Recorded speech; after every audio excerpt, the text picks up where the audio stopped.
Hello guys, welcome back to our channel meant to educate. मैं हूं गुंजन और मैं आपको करवा रहा था क्लास 12th की इकोनॉमिक्स। कौन सी second book, Indian economic and development का first chapter on the eve of independence, Indian economy on the eve of independence. तो कुछ टॉपिक्स हमने कवर कर लिए थे, कुछ टॉपिक्स हमारे और बचे थे जो कि हम आज कवर करेंगे। अगर आपने इस चैप्टर का फर्स्ट पार्ट नहीं देखा है तो जाके देखिए डिस्क्रिप्शन बॉक्स, या फिर जाके देखिए प्लेलिस्ट हमारा हमने मेंटेन कर रखा है, नहीं तो आपको डिस्क्रिप्शन बॉक्स में भी लिंक गिवन है। तो आइए आज का टॉपिक शुरू करते हैं। उससे पहले अगर आप हमारे चैनल मेंटी एजुकेट पर नए हैं तो इसको सब्सक्राइब कीजिए, नोटिफिकेशन फॉर ऑल बेल को प्रेस कीजिए। तो फिर आइए आगे बढ़ते हैं, ठीक है। देखिए अब बात कर लेते हैं कि occupational structure on the eve of independence. Occupational structure मतलब क्या होता है? It refers to distribution of working population across primary, secondary and tertiary sector of the economy. ये देखिए डिस्ट्रीब्यूशन होता है, बंटवारा होता है किसका? वर्किंग पॉपुलेशन का। मतलब कितने लोग कौन से सेक्टर में लगे हैं, प्राइमरी, सेकेंडरी, टर्शरी सेक्टर को तीनों को मिला देते हैं, उसके बाद ऑक्यूपेशनल स्ट्रक्चर निकलता है हमारा, ठीक है। तो देखिए पहला क्या था? Agriculture the principal source of occupation. जैसे कि आपको पता है एग्रीकल्चर पे ज़्यादा लोग लगे हुए थे। देखिए लिखा हुआ है कि on the eve of independence about 72.7% of working population was engage in primary sector. Primary sector में जो है कृषि क्षेत्र में कितने, लगभग 72.7% लगे थे पॉपुलेशन में। पूरी पॉपुलेशन में से इतने लोग लगे थे बस, किसमें? एग्रीकल्चर सेक्टर में। उसके बाद बात करते हैं प्राइमरी सेक्टर में, मतलब दिस परसेंटेज वॉज, देखिए जो डेवलप्ड कंट्रीज थे उस वक्त की, जैसे कि जापान, वहाँ पे प्राइमरी सेक्टर में 12% लगे थे, जर्मनी में 4%, यूएसए में बस 2%, ठीक है। एग्रीकल्चर में ये सब लगे हुए थे। अब देखिए सेकंड बात करते हैं industry and insignificant source of occupation. Industry जो थी वो सिग्निफिकेंट नहीं थी उस वक्त, उतनी महत्वपूर्ण नहीं थी, क्योंकि इनसे ज़्यादा हमारा काम निकल नहीं रहा था। देखिए ईव ऑफ इंडिपेंडेंस के वक्त लगभग जो था 9% पॉपुलेशन लगी थी मैन्युफैक्चरिंग इंडस्ट्रीज़ में। और वही अगर हम बात करें दूसरे कंट्रीज़ की तो 32% यूएसए में, 42% इंग्लैंड में और 39 यानी कि 39% जापान में। ये सब इंडस्ट्री सेक्टर में लगे हुए थे। इसे आपको डाटा ध्यान रखना है, अगर आप लिख के आएंगे तो आपको बहुत बढ़िया मार्क्स मिलेंगे, ठीक है। अब आते हैं रीजनल वेरिएशन। देखिए कुछ कुछ जगह कुछ अलग चीज़ें चल रही थी, जैसे कि बात कर लेते हैं। देखिए रीजनल वेरिएशन जो था वो इंडियन इकोनॉमी के बैकवर्डनेस का एक मेजर कॉज था। इसकी वजह से ही इंडियन इकोनॉमी, भारतीय अर्थव्यवस्था बहुत पिछड़ी हुई थी। देखिए जैसे कि कुछ स्टेट थे उस वक्त, जैसे कि तमिलनाडु, आंध्र प्रदेश, केरला, कर्नाटका, महाराष्ट्र और वेस्ट बंगाल। इन्होंने क्या किया कि एग्रीकल्चर सेक्टर से अपना काम हटा के अपना जो है मैन्युफैक्चर और सर्विस सेक्टर में ज़्यादा लगा दिया अपने आप को। मतलब कि एग्रीकल्चर सेक्टर से ज़्यादा लोग हट गए और इंडस्ट्रियल सेक्टर में लग गए। अगर वही बात करें हम उसी टाइम पे, कुछ स्टेट्स जो थे उन्होंने क्या किया कि एग्रीकल्चर सेक्टर में अपना ज़्यादा काम करने लगे, वर्कफोर्स बढ़ा दिया।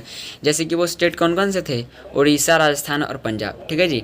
अब बात कर लेते हैं demographic profile on the eve of independence. देखिए डेमोग्राफिक प्रोफाइल में सब कुछ आ जाता है, बर्थ रेट, लो literacy rate, high infant mortality rate, सब कुछ आ जाता है टोटल, जिससे कंट्री के बारे में हमें पता चलता है। डेटा इसमें दिया होता है, कंट्री के बारे में पता चलता है कि उस कंट्री की कंडीशन कहाँ है, वो कहाँ स्टैंड ले रही है, ठीक है। तो पहला बात करते हैं हाई रेट और बर्थ डेथ रेट। तो देखिए birth rate means number of childrens born per 1000 in year. मतलब 1000 बच्चों में से कितने बच्चे जो हैं वो एक साल में पैदा हुए हैं, उसको बोलते हैं बर्थ रेट। वहीं अगर बात करें डेथ रेट की तो इट मीन्स पीपल डाइंग पर 1000 पर्सन ईयर। मतलब 1000 पर्सन में से कितने जो हैं वो लोग मर रहे हैं एक साल में, ठीक है। अब देखिए दोनों जो था बर्थ रेट और डेथ रेट दोनों बहुत हाई थे, ठीक है। क्या था? जो बर्थ रेट था वो 48 था और डेथ रेट जो था वो 40 था लगभग, ठीक है। अब बात करते हैं सेकंड, लो लिटरेसी। लिटरेसी मतलब साक्षरता। अब ध्यान रखिएगा लिटरेसी और एजुकेटेड में फ़र्क होता है। लिटरेसी मतलब होता है बस जो लिखना और पढ़ना जानते हैं, और एजुकेटेड मतलब होता है जिनको और भी उसके अलावा बहुत जानकारियाँ होती है, ठीक है। तो देखिए उस वक्त जो ओवरऑल लिटरेसी रेट थी वो 16% थी 100% में से, बस 16%। देख रहे हो कितना कम था। और इस 16% में से भी 7% बस फीमेल की लिटरेसी रेट थी, ठीक है। मतलब 9% मेल की। अब बात करते हैं पुअर हेल्थ फैसिलिटीज़। देखिए हेल्थ फैसिलिटीज़ भी बहुत पुअर थी, क्योंकि बहुत ज़्यादा उस वक्त पॉपुलेशन था और हमारी जो थी टेक्नोलॉजी उतनी थी नहीं, हम ज़्यादा पढ़े लिखे थे नहीं, डॉक्टर हमारे पास उतने शिक्षित थे नहीं, ठीक है। High infant mortality rate. इससे पहले आपको बता दूं कि हाई इन्फेंट मोर्टेलिटी रेट होता क्या है। It refers to number of infants dying before reaching 1 year of age per 1000 births in year. यानी कि एक साल के भीतर 1 साल तक एज से पहुंचने से पहले जो भी बच्चे मरते हैं 1000 में से, उसको बोलते हैं इन्फेंट मोर्टेलिटी रेट। मतलब कि 1 साल के एज में पहुंचने से पहले ही जो बच्चे मर जाते हैं 1 साल में, इसको पर 1000 में से मापा जाता है, उसी को बोलते हैं हाई इन्फेंट मोर्टेलिटी रेट। ये जो उस वक्त था वो 1000 में से 218, मतलब 1000 बच्चों में से 218 मर रहे थे। और वहीं अगर बात करें हम ये 2017 की डाटा की, तो 33 पर 1000 था। देखो कितना कम गया। और 2018 में ये 32 पर 1000 हो गया। ठीक है जी। अब बताएं लाइफ एक्सपेक्टेंसी। लाइफ एक्सपेक्टेंसी से आप क्या समझते हैं? Life expectancy refers to the average number of years for which people are expected to life. Life expectancy मतलब होता है कि एवरेज नंबर ऑफ ईयर्स, मतलब एक लिमिट, एवरेज साल मतलब जो व्यक्ति है वो कितना एक एवरेज साल जी सकता है। ठीक है, देखिए ये उस वक्त बहुत लो था, ये 44 ईयर्स था on the eve of independence. वहीं अगर आज की बात करें तो ये ऑलमोस्ट लगभग 72 ईयर्स है। ठीक है जी।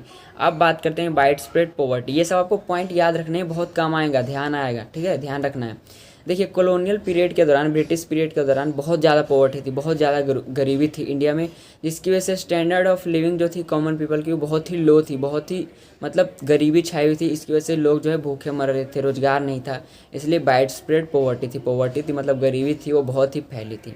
अब बात कर लेते हैं state of infrastructure during British period. British period के दौरान भारत का जो इंडिया का स्टेट कैसा था, इंडिया में चल क्या रहा था, तो देखिए इंफ्रास्ट्रक्चर को ब्रिटिश गवर्नमेंट ने डेवलप किया, लेकिन उन्होंने उनके अपने होम कंट्री के लिए, ताकि वो जो है अपना कॉलोनियल इंटरेस्ट सर्व कर सके, मतलब अपने काम के लिए बस काम कर सके, अपने फ़ायदे के लिए।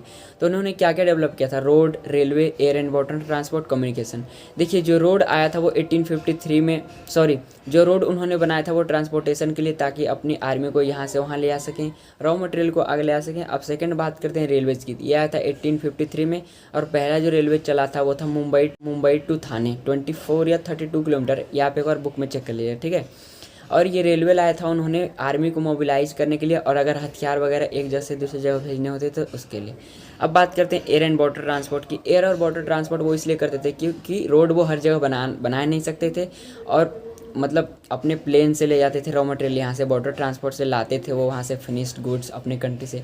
कम्युनिकेशन का जो यूज़ करते थे वो टेलीग्राफ ये सब यूज़ करते थे, क्योंकि ताकि एडमिनिस्ट्रेशन सही से बना रह सके और लोगों से बातचीत होते रहे कि क्या चल रहा है यहाँ पे और क्या नहीं चल रहा है, कौन किसकी बात मान रहा है, कौन किसकी बात नहीं मान रहा है। देखिए भले ही उन्होंने अपने लिए सारी चीज़ें बनाई, अपने इंटरेस्ट के हिसाब से बनाई, लेकिन उसका कुछ पॉजिटिव कंट्रीब्यूशन भी हुआ, कुछ फ़ायदे भी हुए इंडिया को। देखिए कैसे। पहला है सेल्फ सफिशिएंसी इन फूड ग्रेन्स, मतलब अनाजों में हम सेल्फ सफिशिएंट हो गए, आत्मनिर्भर हो गए, हमें किसी कंट्री पे डिपेंडेंट रहने की ज़रूरत नहीं है, हम खुद में प्रोडक्शन कर सकते हैं अपनी कंट्री में। सेकंड है better means of transportation, road, railways ये सब जो लाए, इस वजह से हमारा ट्रांसपोर्टेशन आसान हो गया, सस्ता हो गया। सस्ता तो नहीं हुआ खैर, मतलब एक तरह से तो है महंगा ही, लेकिन हमारे लिए आसान हो गया, यहाँ से वहाँ जाना, कहीं भी हम आज ट्रेवल कर सकते हैं। चेक ऑन फेमाइंस, देखिए जो भी नेचुरल कैलेमिटीज आती थी, प्राकृतिक आपदाएं, उसको हम अब पार करने में हम वो हो गए, सफिशिएंट हो गए, आत्मनिर्भर हो गए, हम खुद से उसको कर सकते हैं। ठीक है, अब shift to monetary economy. Monetary economy मतलब होता है रुपया वाली इकोनॉमी। पहले क्या थी? बार्टर सिस्टम था, वस्तु विनिमय प्रणाली, चीज़ों के बदले चीज़ों को एक्सचेंज करते थे, लेकिन अब क्या है? पैसा दिया और कुछ भी खरीद लिया। ठीक है, अब देखिए इफेक्टिव एडमिनिस्ट्रेटिव सेटअप, मतलब एडमिनिस्ट्रेशन, प्रशासन जो भी फैला था, रूल रेगुलेशन, वो उनकी वजह से ही फैला था, ब्रिटिशर्स की वजह से। ठीक है, तो इसको भी ध्यान रखना है आपको। अब आते हैं, देखिए एक टॉपिक छूट गया था, ईयर ऑफ ग्रेट डिवाइड 1921। इसको बोला क्या जाता है? देखिए 1921 को बोला जाता है ईयर ऑफ ग्रेट डिवाइड। क्यों? क्योंकि 1921 से पहले इंडिया जो था वो फर्स्ट स्टेज में था, क्योंकि यहाँ पे बर्थ रेट और डेथ रेट दोनों ही बहुत ज़्यादा थे। लेकिन 1921 के बाद क्या हुआ? डेथ रेट कम हुआ और बर्थ रेट सेम रहा, मतलब बर्थ रेट तो बहुत ज़्यादा रहा, लेकिन डेथ रेट में डिक्लाइन हुआ, लोग कम मरने लगे। और उसके बाद क्या हुआ कि इंडिया की जो पॉपुलेशन थी वो कभी कम नहीं हुई और बढ़ती गई, इसीलिए इस ईयर को बोलते हैं ईयर ऑफ ग्रेट डिवाइड। तो ध्यान से, अगर आपको कुछ समझ नहीं आ रहा होगा तो मुझे कमेंट बॉक्स में बताइए, ओके। और अगर आपको समझ में आ रहा होगा तो अच्छी बात है, और दोस्तों के साथ शेयर कीजिए और मज़े लीजिए। अब बात कर लेते हैं state of Indian economy on the eve of independence. Ewe of independence में इंडिया की क्या हालत थी इंडियन इकोनॉमी की? तो देखिए पहला है कॉलोनियल इकोनॉमी। कॉलोनियल इकोनॉमी मतलब जो ब्रिटिशर्स इकोनॉमी ने हमारे ऊपर रूल किया था, 200 साल तक लगभग रूल किया था, इसलिए इसको कॉलोनियल इकोनॉमी कहा जाता है। सेकंड है स्टैग्नेंट इकोनॉमी। उस वक्त जो था हमारा इकोनॉमी जो था स्टैग्नेंट था, बिल्कुल एक जगह स्थिर था, प्रोडक्शन लेवल बिल्कुल जीरो था। उस वक्त देखिए यहाँ पे लिखा हुआ है on the eve of independence के वक्त जो जीडीपी ग्रोथ थी हमारी वो 2% थी, और पर कैपिटा जीडीपी मतलब पर पर्सन जीडीपी जो थी वो 0.5%, मतलब नेग्लिजिबल, ना के बराबर। देख रहे हो कितना कम था उस वक्त, लूटा था भाई। फिर थर्ड आता है बैकवर्ड इकॉनमी। हमारी जो इकॉनमी थी, इंडियन इकॉनमी बहुत ही पिछड़ी हुई थी on the eve of independence के वक्त। क्यों? क्योंकि हमारी प्रोडक्टिविटी लो थी, पर कैपिटा इनकम भी लो था। हम जो एग्रीकल्चर कर रहे थे वो ट्रेडिशनल मेथड से यूज कर रहे थे, हमारे पास कोई टेक्नोलॉजी थी नहीं।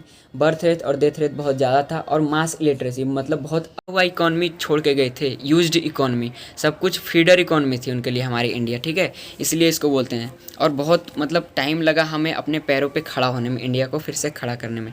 अब बात करते हैं एम्प्यूटेटेड इकॉनमी। देखिए उस वक्त क्या था, इंडिया में कास्टेज में सिस्टम चल रहा था, धर्म जात के भेदभाव चल रहा था। इसलिए ब्रिटिश सर्च ने सोचा कि देखो ये इंडिया वाले तो बहुत वो हैं, मतलब धर्म में विश्वास करते हैं, तो इनको क्यों ना धर्म पे ही बांट दिया जाए। देखिए लिखा भी हुआ है कि the economy which promote the policy of divide and rule on the basis of religion, caste, language and culture. ऐसी इकॉनमी एम्प्यूटेटेड इकॉनमी होती है जो कि प्रमोट करती है कौन सी पॉलिसी को, डिवाइड और रूल, मतलब बांटना और उस पर शासन करना। किस बेसिस पे? रिलीजन पे, कास्ट पे, लैंग्वेज पे और कल्चर पे। देखिए जैसा कि हम जानते हैं कि ईव ऑफ इंडिपेंडेंस के वक्त हमारा जो कंट्री था वो 2 पार्ट्स में बट गया था, इंडिया और पाकिस्तान, तो उन्होंने इसका फ़ायदा उठाया। अब बात करते हैं सेमी फ्यूडल इकॉनमी, अर्ध सामंती व्यवस्था इसको हिंदी में बोलते हैं। ये इकॉनमी जो होती है वो ज़मींदारी सिस्टम को फॉलो करती है। ज़मींदारी सिस्टम अगर आपने नहीं देखा है तो प्लीज़ मैं आपको फिर से बोल रहा हूँ, फर्स्ट पार्ट में जाइए, देखिए वहाँ पे मैंने दे दिया है, ठीक है। इसी के चलते, ज़मींदारी प्रथा के चलते ही फ्यूडल रिलेशन आता है, किसमें? लैंडलॉर्ड और टेनेंट्स को, जो परेशान करता है लैंडलॉर्ड टेनेंट्स को, बहुत ज़्यादा हाई टैक्स लेता है, लिखा भी हुआ है, जिसको लगान बोलते हैं, और इसलिए इसको सेमी फ्यूडल इकोनॉमी बोलते हैं। तो दोस्तों आज के लिए इतना ही, हमारा चैप्टर होता है ख़त्म। मुबारक हो।